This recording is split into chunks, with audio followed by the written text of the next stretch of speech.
kartą gyveno mergaitė ir jinai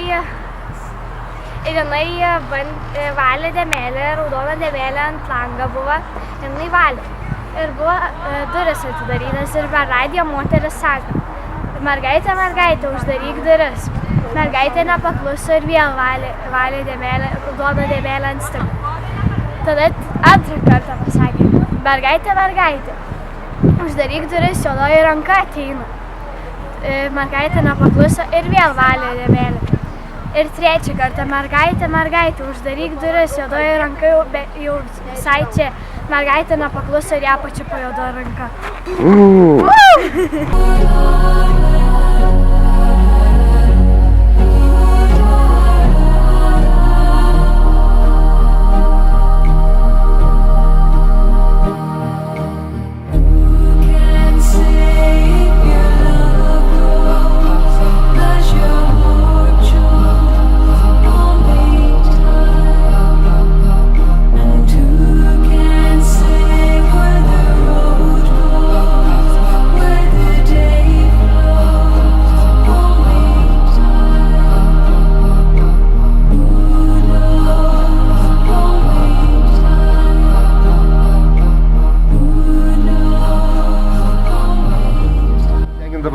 Žvakutės, o tie gulėdavo.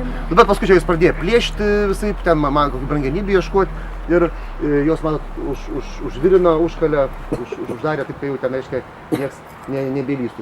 Bet čia tai galėjo tau tokie turtingi žmonės sau leisti tokį dalyką daryti. Va. Na, bet tai visi čia galėjo. Paskui sakydavo, kad per karą čia kažkaip plėšikai slėpdavos tuose visuose. Ne, nu tai jie mirė.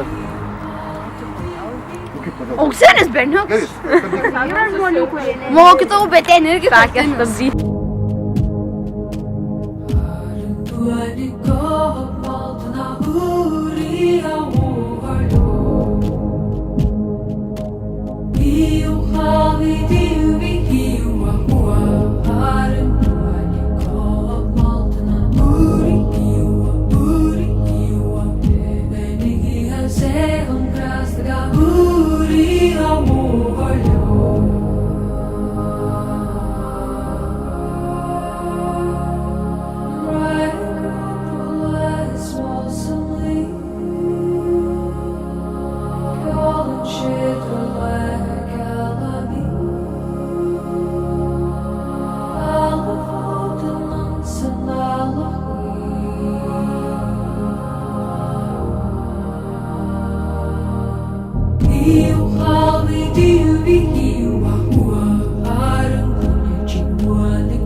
A norėtume tenais nueit kada pasivaikščioti? Jo, bet šiaip aš kiekvieną, Mokytojau, bet aš kiekvieną, kur man trečiadienį, tai nesvarbu.